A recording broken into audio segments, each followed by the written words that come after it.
कलयुगी बहू बेटे को सबक। सावित्री भूख से परेशान हो गई थी।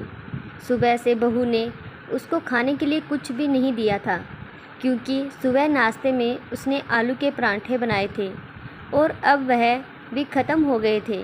इसलिए सावित्री दोपहर के खाने की राह देख रही थी, पर बहू ने सुबह पेट भर के नाश्ता किया था, इसलिए वो दोपहर का खाना नहीं बनाने वाली थी। अत्यंत भूख से परेशान हो रही सावित्री बहू के पास गई और बोली, बहू, मुझे बहुत ज़ोरों से भूख लगी है, खाने के लिए कुछ भी दे दे। सावित्री का कहना सुनकर बहू मुंह टेढ़ा करके बोली, दिन भर सिर्फ आपको भूख ही लगती है, दूसरा तो कुछ भी काम नहीं रहता आपको। उस टेबल पर चने रखे हैं, वही खाकर पानी पी के सो जाओ। आज दोपहर को मैं मेरी फ्रेंड के साथ बाहर जाने वाली हूँ, इसलिए खाना तो रात को ही बनाऊँगी। ये सुनकर सावित्री का मन उदास हो गया। फिर सावित्री धीरे से बोली, तू कहे तो मैं खुद के लिए कुछ बना लूँ। बहू गुस्से से बोली, एक व्यक्ति के लिए खाना बनाओगी क्या आप? फिर कुछ सोचकर बहू किचन में गई और उसने फ्रिज में रखे हुए बासी चावल निकाले। अचार के साथ वह चावल एक थाली में परोसकर सावित्री के आगे रखकर बोली कि खा लो।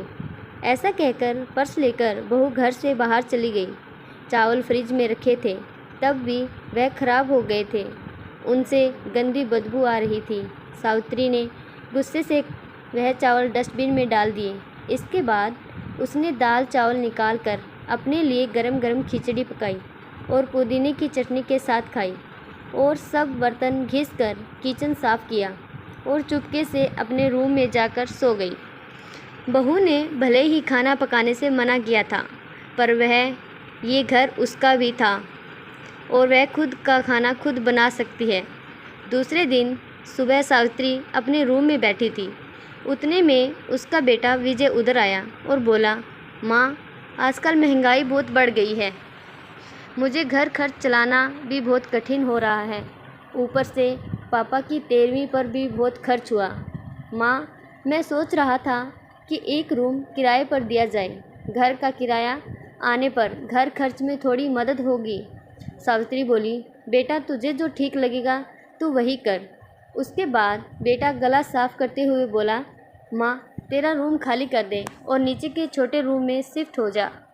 उस छोटे रूम में टॉयलेट और बाथरूम नहीं है तो उसे कोई किराए पर नहीं लेगा। सावित्री चौंक गई और बोली, वह रूम छोटा है और वो तो स्टोर रूम है, मैं उधर रहूँगी तो टॉयलेट बाथरूम कैसे जाऊँगी? बेटा बोला, माँ, तू आंगन के टॉयलेट में जाया कर, तू तो घर ही रहती है ना। जिसको रूम किराए पर देने वाले हैं उसको तो सारी सुख सुविधाएं तो चाहिए ना।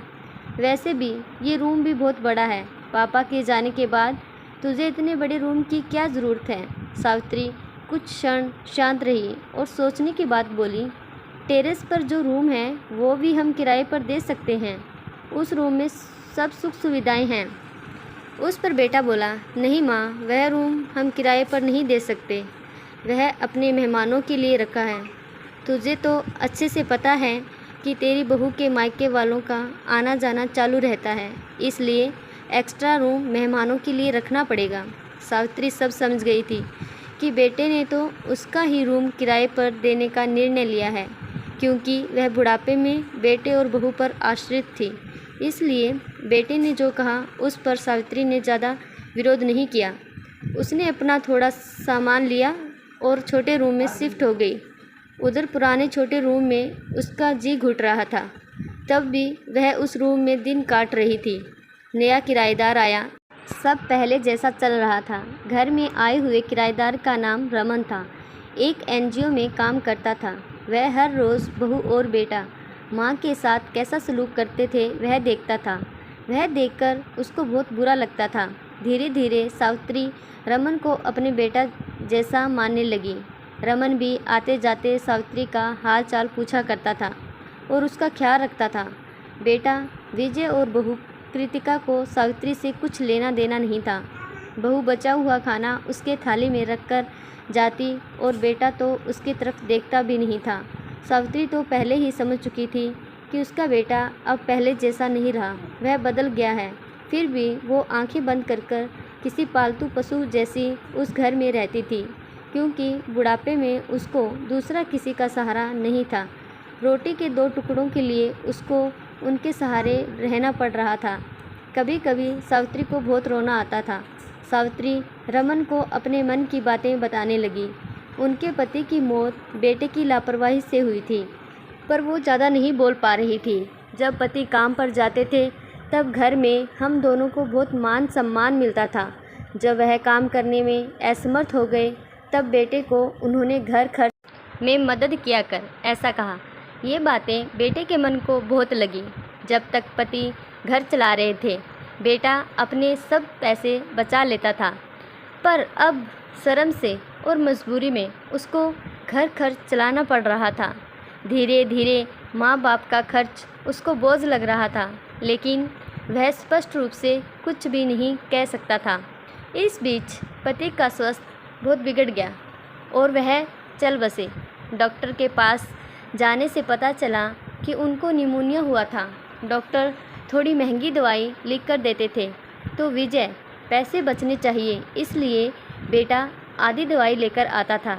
शुरू में पति का स्वास्थ्य सुधर गया था, तब बेटे ने उनकी गोलियां औषधि बंद कर दी थी। पति भी इन चीज़ों पर ज़्यादा ध्यान नहीं देते थे, लेकिन एक रात में उन्हें सांस लेने में बहुत परेशानी हुई। सावित्री बहुत घबरा गई और वह भागकर बेटे के पास गई और बेटे के कमरे का दरवाज़ा ठोकने लगी और बेटे से कहा कि चल हम उन्हें डॉक्टर के पास लेकर चलते हैं। उस पर बेटा बोला, माँ मुझे अब सोने दे, मुझे बहुत नींद आ रही है, हम सुबह पापा को डॉक्टर के पास लेकर जाएंगे। ऐसा कहकर उसने दरवाज़ा बंद कर लिया। सावित्री रात भर पति के तकिए के पास चिंतित बैठी रही। कभी छाती को तेल लगाकर मालिश कर रही थी तो कभी भाप दे रही थी, पर भगवान को तो कुछ अलग स्वीकार था। सुबह तक उनकी मृत्यु हो गई थी। घर में कब्रिस्तान जैसी शांति थी। बेटा रोने का नाटक करने लगा। बहू तो ऐसे रो रही थी कि जैसे उसको वास्तव में ससुर चले गए इस बात पर बहुत दुख हो रहा है। सबसे ज़्यादा धक्का लगा सिर्फ सावित्री को, पर वह कुछ बोल नहीं पा रही थी। सावित्री की आंखों से अश्रु आ रहे थे और उनके होठ थर थर काँप रहे थे, जैसे कि वो कहना चाहती हो कि अब ऐसे रोने का नाटक क्यों कर रहे हो। मेरे पति की मौत के आप दोनों जवाबदार हो। पर वह कुछ बोल नहीं पाई। क्रियाक्रम कर दिया गया। सावित्री के दिमाग में हमेशा एक बात चलती थी कि बेटे ने लापरवाही नहीं की होती तो आज मेरे पति जिंदा होते। उनकी मौत के बाद बहू और बेटे का व्यवहार बहुत बदल गया था। सावित्री को भी उनके व्यवहार की आदत पड़ गई थी, इसलिए वह उनकी तरफ से कोई भी अपेक्षा नहीं रखती थी, पर उसका मन अंदर ही अंदर उसे खाए जा रहा था कि ऐसी औलाद को सबक भी नहीं सिखा सकती। एक दिन उनका किराएदार रमन उसके पास आया और सावित्री को कुछ बातें उसने समझाई। वह बातें सुनकर सावित्री की आंखों में एक नई उम्मीद जगी।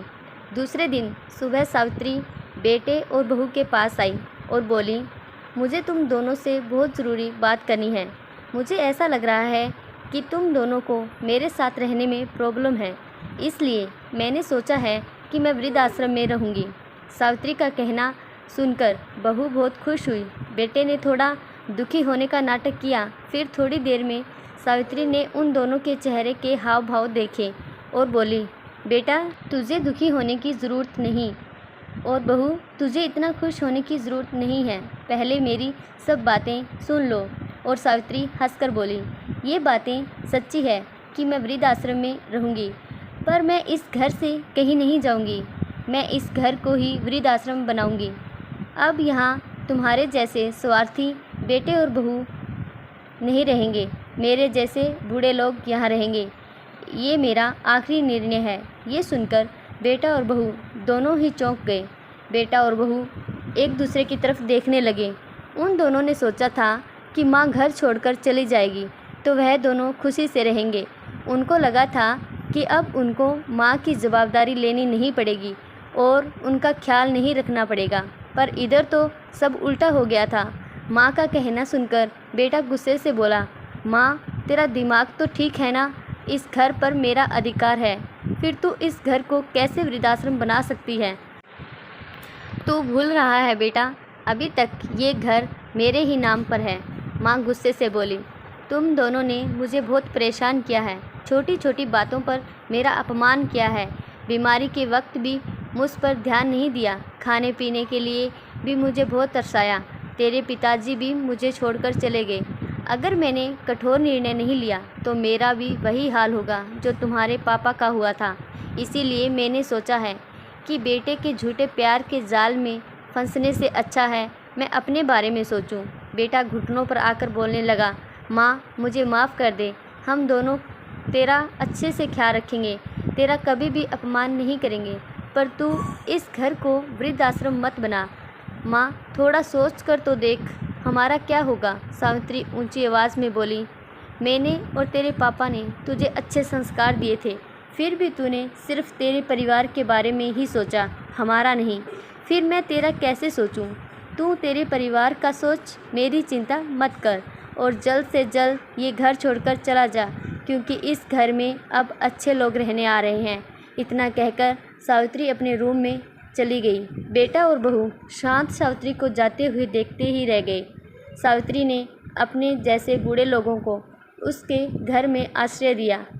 रमन की मदद से वृद्धाश्रम अच्छे से चलने लगा। आशा करती हूँ आपको ये कहानी अच्छी लगी होगी। यदि आपको ये कहानी अच्छी लगी हो तो आप इस चैनल को लाइक करें, और यदि आप इस चैनल पर नए हैं तो इस चैनल को सब्सक्राइब करना बिल्कुल न भूलें। धन्यवाद।